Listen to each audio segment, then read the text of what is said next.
So let's have a quick look how to add WikiPakk to a new site when previously the app has been already installed to the tenant by a SharePoint administrator, which is a one-time operation. So let's assume that has been done. The app should now be available to all site owners to add, and we are going to do this right now. We are logged in as Megan again, and yeah, we select New App. And now we should already see that we can add the WikiPakk app. I choose Add, and SharePoint starts adding, and a green bar should appear at the top saying Added successfully.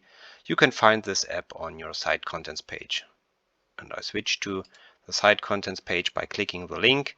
I see the app down here has been added successfully, and I already can see at the top the additional top bar where the page 3 button is displayed. And I can immediately start using it, and the breadcrumb is there as well. And this is it.